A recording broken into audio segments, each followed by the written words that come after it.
मेमेन्चो जाने बाटोको फर्स्ट दर्शन। मेरो ब्लगमा हाम्रो डिएफओ म्याडम वाइल्ड लाइफ हुनुहुन्छ, उता प्रिया दिदी, यता केसाङ हो। उहाँ चाहिँ आज पिकनिकको लागि आउनु भएको।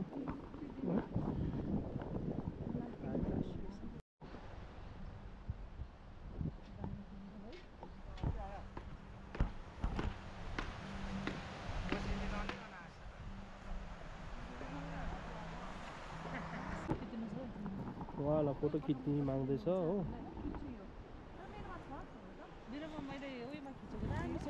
यो फुल चाहिँ के भन्नुभयो होला? मेकानोप्सिस हो ल।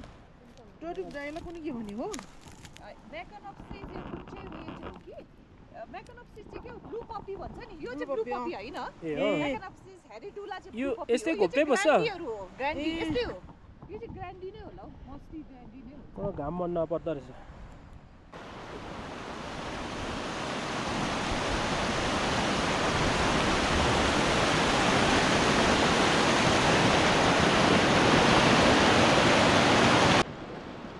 यही पानी चाहिँ तल मेमेन्चोभित्र पर्छ। अन्त म चाहिँ यहाँको वेदर इन्जोय गर्दैछु।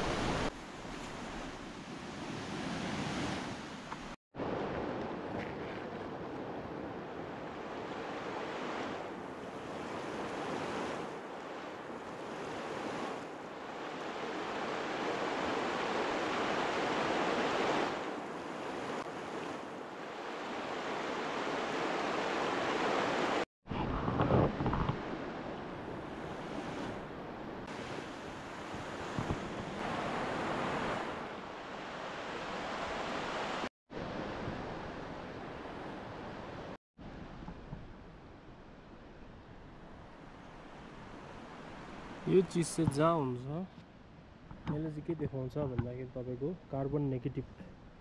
यो चाहिँ पल्युसन नभएको जग्गामा मात्रै यो उम्रिन्छ।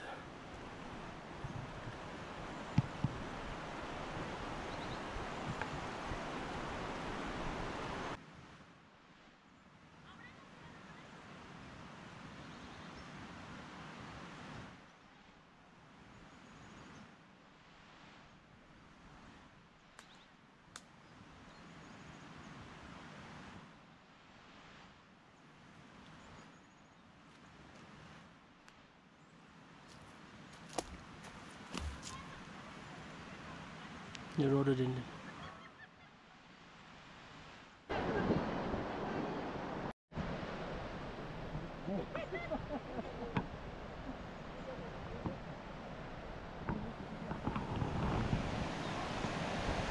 म चाहिँ अब मेमेन्चो लेकपट्टि लागेको।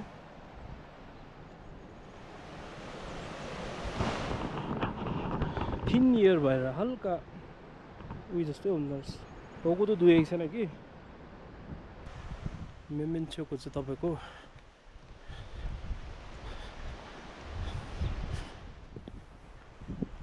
डल्लै आज देखाउनु लागिरहेको छु म। यहाँ चाहिँ आउँदाखेरि कि तपाईँ फरेस्ट डिपार्टमेन्टको मान्छे हुनु पऱ्यो, होइन भने चाहिँ तपाईँ फिसरिजबाट चाहिँ एउटा तपाईँको अर्डर जस्तै के निकालेर ल्याउनु पर्ने रहेछ। यो चाहिँ बाबा मन्दिरकोदेखि जस्ट बाबा मन्दिरकै छेउमा उन्दो पर्छ। गाडी चाहिँ तपाईँको 4 व्हिल होइन भने बोलेरोहरू हुनुपर्ने रहेछ। सानो गाडीहरू चाहिँ अलिक साह्रै पर्ने रहेछ। यस्तो छ भ्यू। ढुङ्गाहरू त्यही पहाड फुटेर यस्तो भएको होला। मुसा चाहिँ पुरा रहेछ तर। यहाँ एउटा मुसा छ।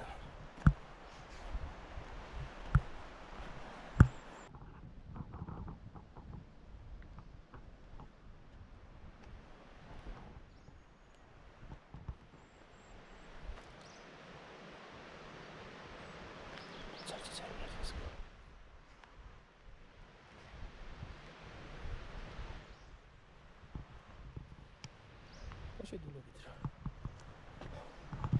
चाहिँ डराउँदो रहेछ मान्छेसँग।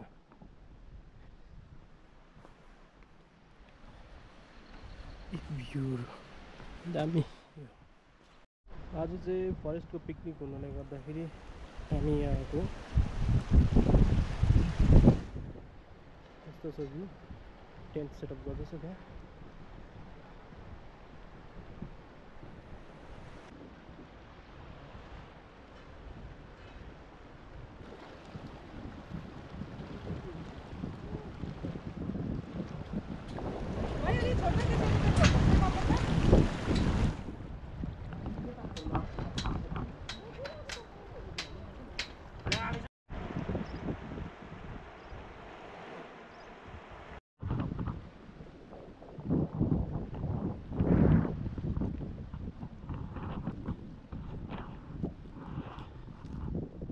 भगवानले अहिलेसम्म साथ दिएको छ।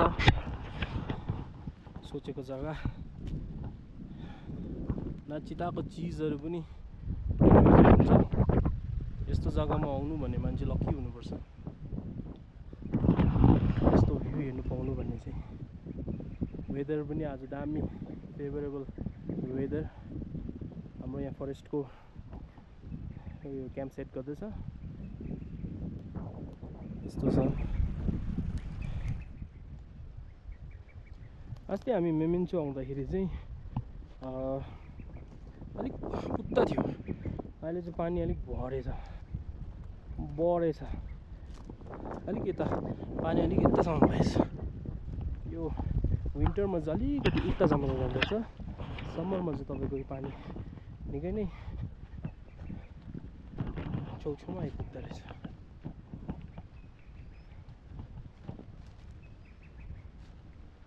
यस्तो छ मेमेन्चो लेक।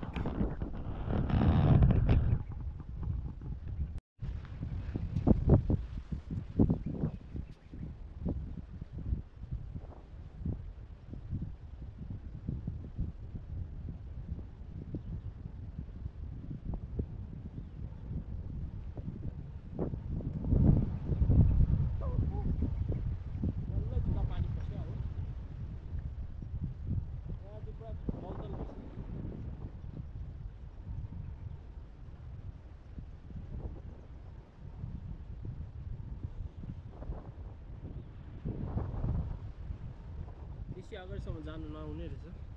यस्तो भयो।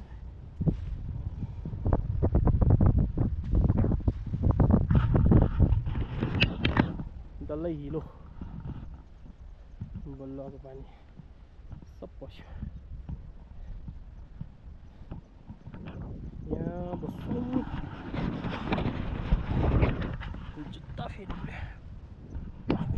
जुत्ता खोज्छु।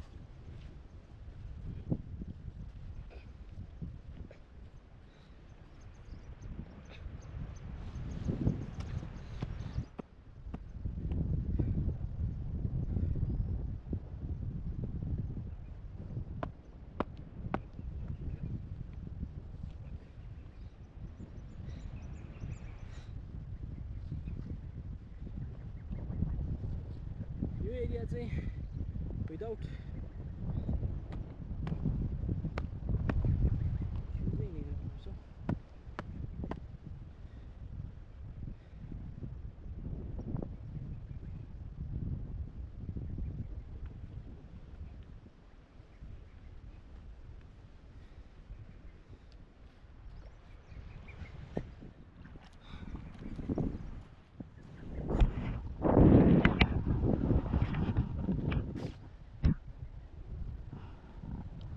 अब खुट्टा पस्दा पनि केही छैन। जुत्ता खोलिहाल्यो। घाम पनि हल्का हल्का लाग्दैछ। पानी जल्किएको।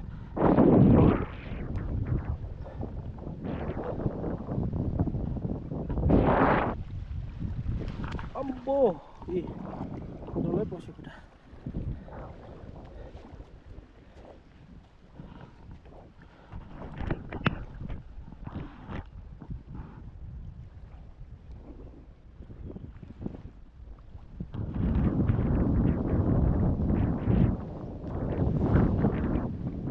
यहाँ चाहिँ तपाईँको एक प्रकारले एउटा दलदल जस्तै भएको रहेछ।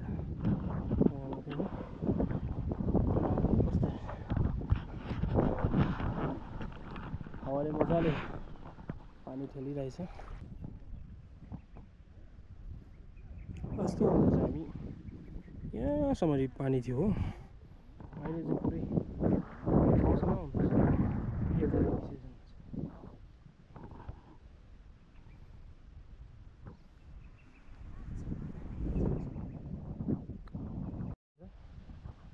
चौरी गाई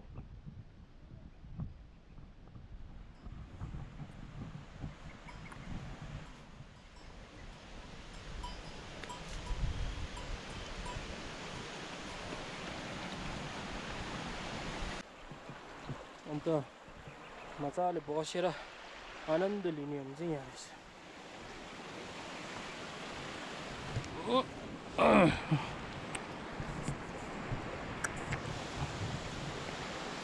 यस्तो देख्दो रहेछ यहाँबाट।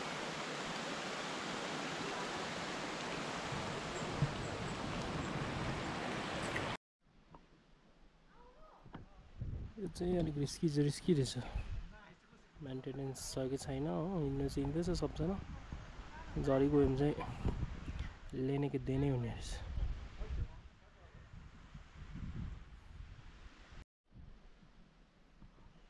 हिँड्नु त हिँड्दैछ, यसको भरमा हिँड्दैछ, तर यो त गइरहेछ नि त। याद चाहिँ गर्नुपर्ने रहेछ, प्रिकसन चाहिँ लिन परेगा।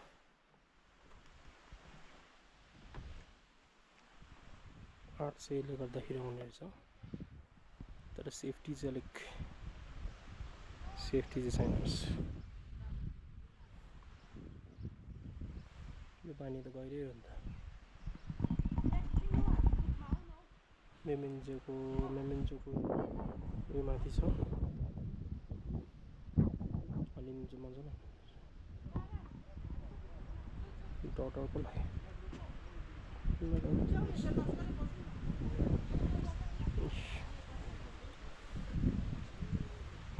खुट्टा खाली हुनुले गर्दा चिप्लिँदो रहेछ।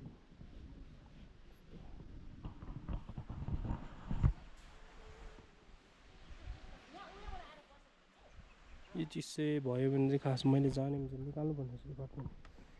कस्तो भइसकेपछि क्र्याक बेस्ट चाहिँ निकालेको राम्रो रहेछ।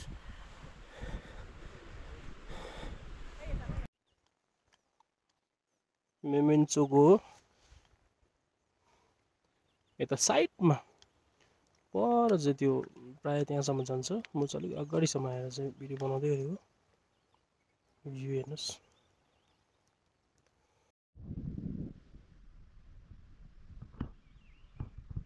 लेक त पुरै ठुलो हो नि। यो लेक त कहाँदेखि चाहिँ कहाँ आइपुगिसकेछ।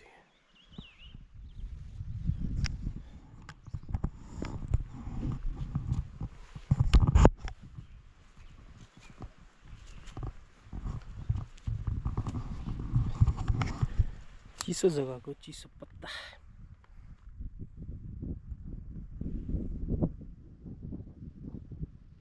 यो तल हाम्रो यस्तो रोल भएको हुँदैन, तल पनि पाउँछ भित्र। यहाँ त्यस्तो रोल भएको रहेछ।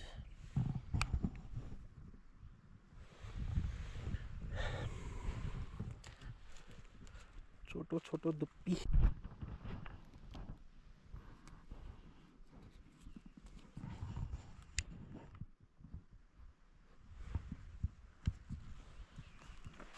यहाँ चाहिँ रोडोडेन्ड्रन भर्खर फुल्दैछ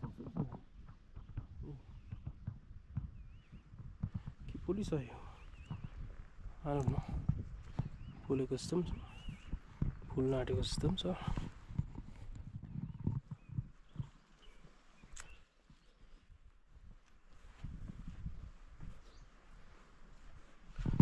जुत्ता भिजेर खुट्टा खाली हिँड्नु साह्रो पर्दो रहेछ, बानी हराएछ। चराहरू पनि पुरै रहेछ।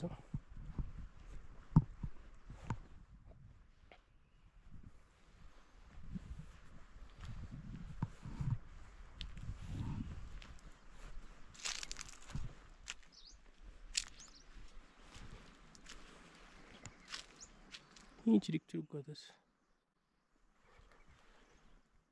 देख्नु चाहिँ पाएन।